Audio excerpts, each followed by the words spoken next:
Today is September 18th, and this is your offshore fishing forecast. We start off with the boys from Canyon Runner. Good afternoon, folks, for the Fisherman Magazine Canyon Runner Coaching Member Report. This is Captain Dean Lambros bringing you this week's report. As always, we'll start with the weather here and go right into our boat map here, this excellent piece of software, and start looking around here at what we're looking at. You can see we'll pull up the satellite weather overlay. You definitely have some super interesting weather developments. It's, again, September 17th here, so we're in that halfway point. Got a lot of tropical air down to the southern here. We've got some low pressures out here as well, and I'm going to go to the wind map, just look at things holistically here. And as you can see, we've got a low down here off the Caribbean, a high sitting in the middle of the Atlantic.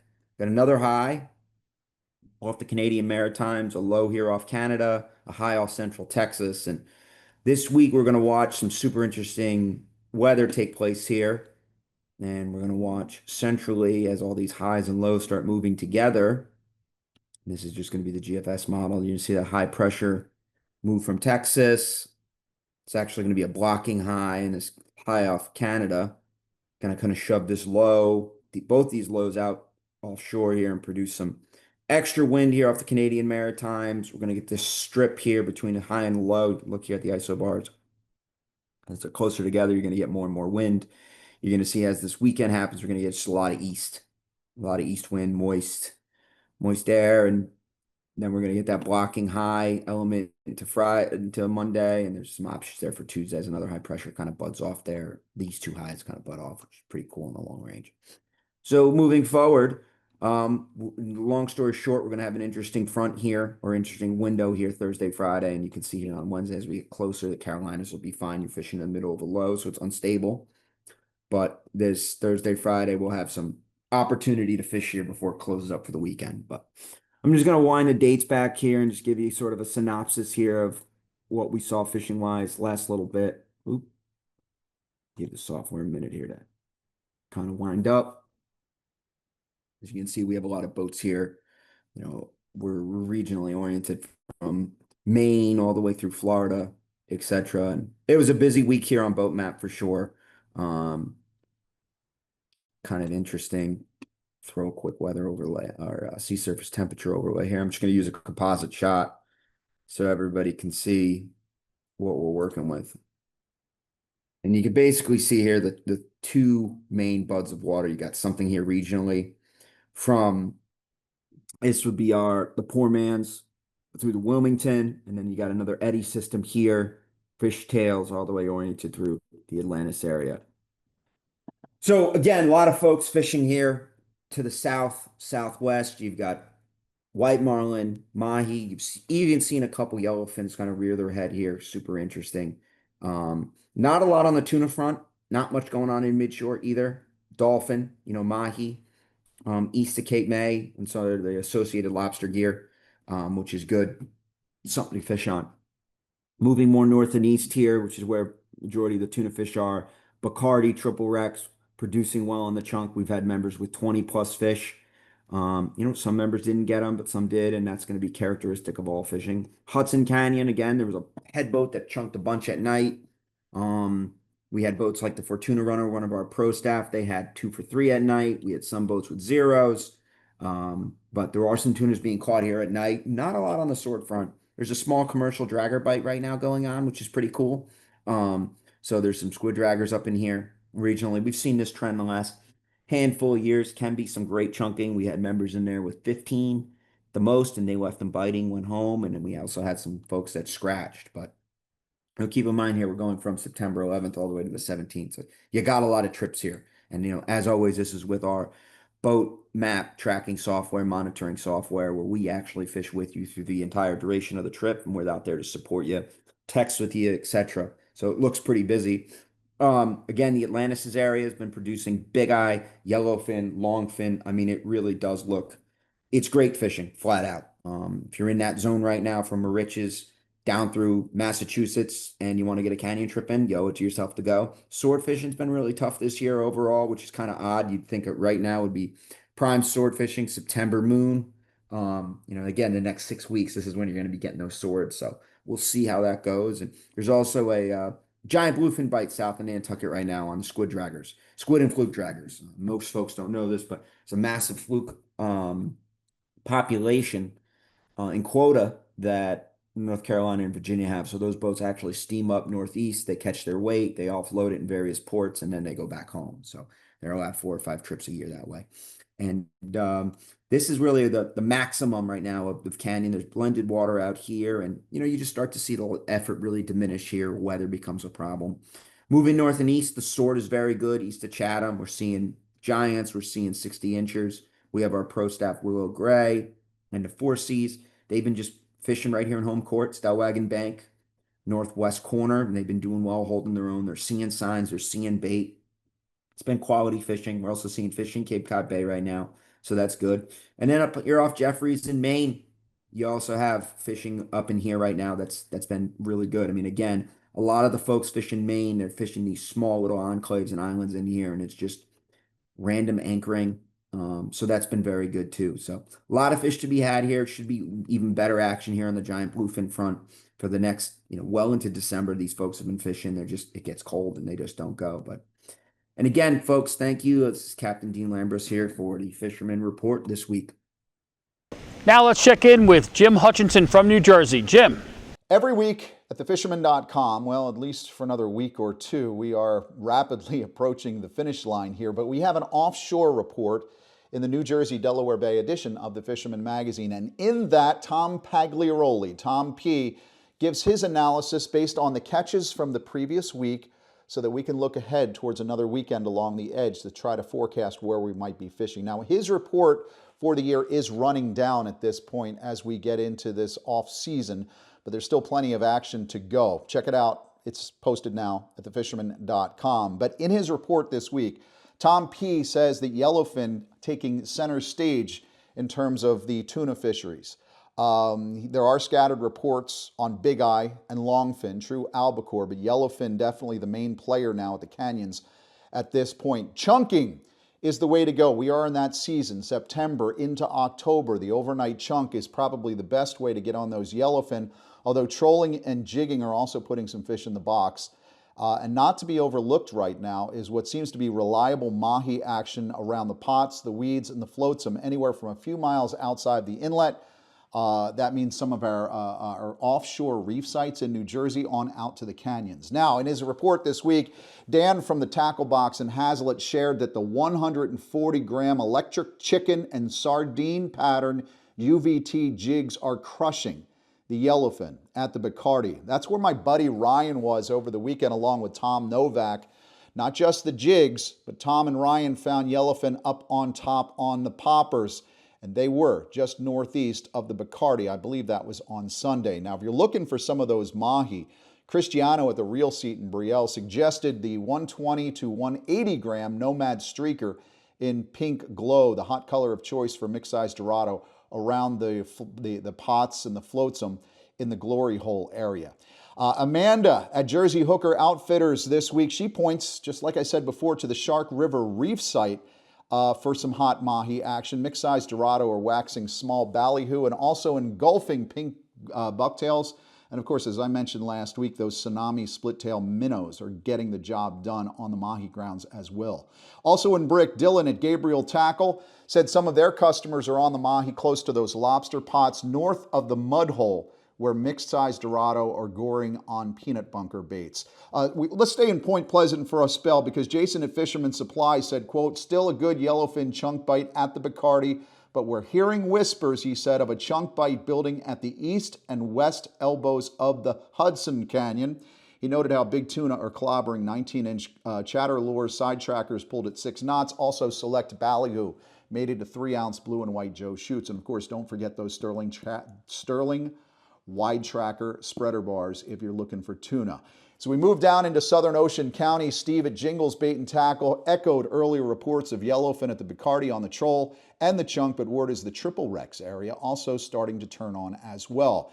In South Jersey, out of Cape May, a lot of folks are still enjoying that incredible white marlin bite. We mentioned it before. I keep hearing it. This has been one of the best seasons for white marlin in a long, long time. Jason from South Jersey Marina reported the white marlin bite was still going torrid as of the last reports around the poor man's area to the south. But again, loads of mahi inshore providing loads of action on the troll, and also for those folks pitching baits or jigs around the pots. Poor Man's Canyon, by the way, is where Logan Smith of Dover, Delaware recently reeled in a 56-pound, 3.2-ounce golden tilefish that set a new state record as confirmed in Delaware by the Delaware Department of Natural Resources. That monster golden was caught aboard the Blue Betty 2, about 650 feet of water, using whole squid as bait. Justin from Fanatics in Ocean City said those mahi are scattered, but a lot of folks there out of the Ocean City going out of Great Egg are on the hunt for cobia, anywhere from 5 to 15 miles out of Great Egg Inlet, with fish up to 30 pounds crushing live eels. You can look towards those nearshore, inshore lumps, Sea Isle Ridge, for example, or South Shoal. That's where you'll find the albies on the prowl, perhaps a few 10 to 15 pound mahi as well. They'll take a whack as well as the albies and the bonito.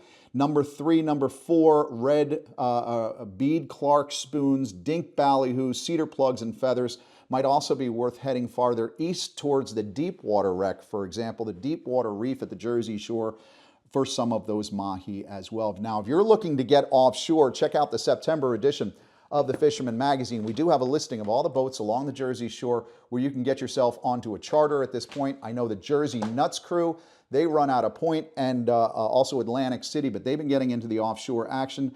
They do have a couple of slots coming up. I was looking at their online calendar. They have September 24th open. They also have October 1st open, and there are some overnighters in October available on that trip. And as of late, those guys on Jersey Nuts said they practically had the yellowfin eating out of their hand on the chunk bite. By the way, one more reference I'll give you. Some of the numbers that I draw for looking offshore and inshore comes from this, the Saltwater Fishing Guide by Pete Barrett. It's a classic compendium from the old Fisherman Library. My old mentor, Pete Barrett, this isn't in print anymore, but if you can find this on eBay, Facebook Marketplace, you find it at a yard sale or an antique shop, something like that, this is definitely good. The entire inside back section has a bunch of numbers all along the Atlantic coast. Now, keep an eye out in the weather forecast. Plan those secondary days where possible. It is September chunk season in the New Jersey, Delaware Bay region, but weather windows do get a lot tighter this month, but it is sure as heck worth a trip to the edge for one of those overnighters to load up on the yellowfin, also jigging and popping action as well. Catch them up. Now with our Long Island report, we have the boys from East End Angling. Guys, report this week, starting inshore, midshore, we're seeing some great bluefin tuna fishing locally for giants, although obviously catch and release for most folks. Those who are commercial are catching in on it. And now we're talking just miles off of Shinnecock and miles off of Montauk out east as well, so that's super exciting. Working our way more midshore, we have some great yellowfin tuna action, which is happening now. We're in fall, so we're having chunk season, which is great, butterfish, sardines, hand feeding tuna, and that's happening. You know, obviously each day kind of shifts, but we're talking areas, you know, around Picardy, inshore the Hudson Canyon, obviously, and even more inshore in areas like Coimbra. You know, this time of year super popular. Also, fingers crossed, you know, we'll have a good jig bite as well going into the fall, and we're looking out for draggers, which again, you know, in the fall, it's always great when you are literally able to hand feed tuna behind these draggers, guys. It's something super exciting, and you're not going to want to miss that. I'm going to kick it over to Andrew, who's going to touch on the canyon fishing now, guys. Thanks, Tim and Will. So, guys, as Will said, he kind of covered inshore, midshore. I'm now going to talk about offshore out in the canyons. So basically what we've had recently is a really nice eddy working east to west with some nice temperature breaks ranging from about 65 degrees up to 71 degrees. So a pretty significant temperature break, especially in the fall. That becomes more common. And this is really what you want to look for to find those tuna, especially big eyes, yellowfins, albacores, etc.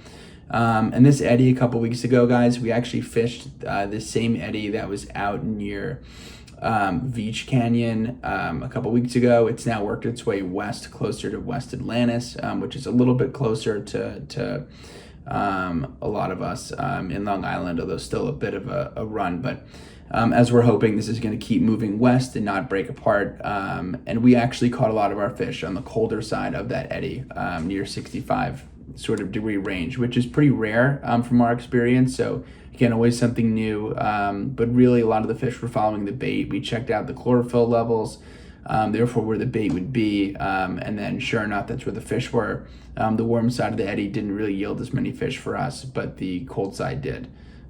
So very, always something new, guys, as I said. And also big mahi around too. If, especially later in the season, the mahi get much bigger. And really any type of floating,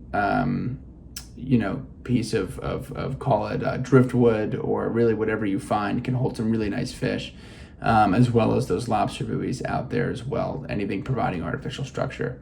And also tilefish has also remained strong if you're able to drop down that deep. So really it's just been very successful. If you can get the weather, the offshore bite's been super strong, guys. And as the season gets later, the bite further out towards the west should get better as well, and so more achievable towards fishtails and the Hudson. So anyway, back to you guys. Thanks. Matt Broderick has a personal yellowfin report. Matt. So this past weekend, I was lucky enough to get out on the offshore grounds. Last shot of yellowfin, as we all know, yellowfin are starting to move out this time of the year. But if you hit them right in September, there's a ton to be had, and they're always big this time of the year too. We got out there in the vicinity of the Bacardi area, had them from 60 to up to 100 pounds. We had fish on all different methods on the jig, but mainly these fish were on the chunk that was peanut bunker. We were tossing dead ones in, live lining the live ones, and the fishing was phenomenal. We were almost hand feeding these fish. Had them on spinning, conventional gear. Really fun fishing. We had our boat limit in about 2 hours, back to the dock by 12:30. It was a phenomenal day of fishing. Might be a few more days you guys can squeeze out if the weather allows it. If you have the opportunity, get out there because these fish will be moving on very soon. Now we go up to New England. We check in with Mike Hatchie. Mike. Thanks, Tim. Hey guys, this is Mike with the Fisherman coming with this week's offshore fishing report.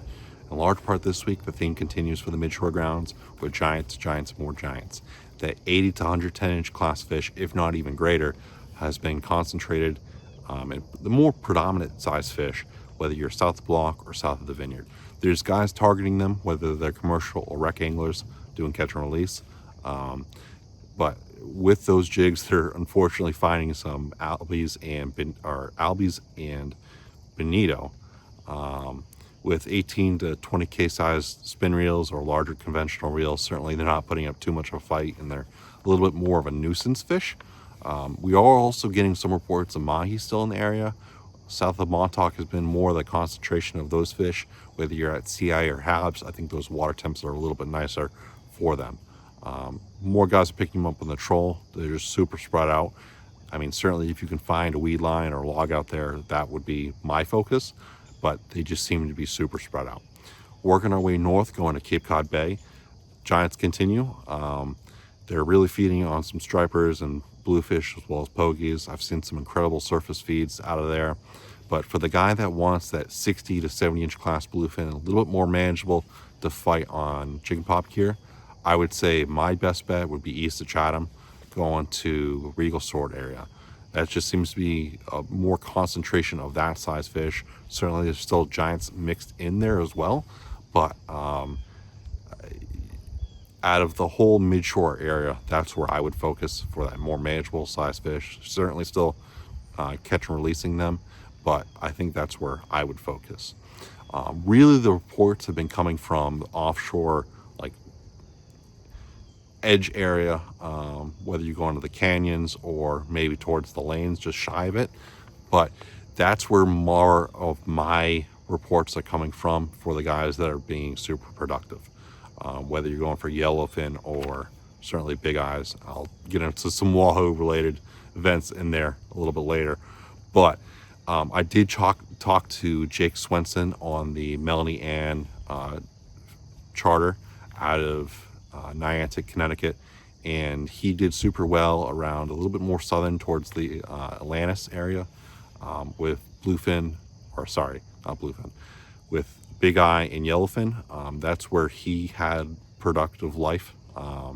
I did also talk to him, and he had talked to one of his buddies, and he happened to catch an absolutely monster wahoo. Certainly will be showcasing that. It was 91.5 pounds dressed weight, meaning it was gutted. So 91.5 pounds gutted weight. It's a pending state record here in Connecticut. Truly absolutely monster fish. One of the better tasting fish that most guys are aware of for the offshore grounds. It's absolutely incredible fish. Fishers really, I don't think can do it justice. But he also had some yellowfin as well. I also talked to Tony over at Booked Off Charters. He went off to the lanes. He encountered a lot more weed in the area, and he was predominantly trolling. He did get 1 for 2 on yellowfin and a bunch of mahi as well. There are some fish, it seems, pushing it a little bit further inshore, but I think more of that bite is towards the edge. So certainly this week, that's where I would focus if I were able to get that out there. We'll pass it back to you, Tim. Thanks. Remember, like our video, subscribe to our YouTube channel, and we'll see you next week right here at thefisherman.com.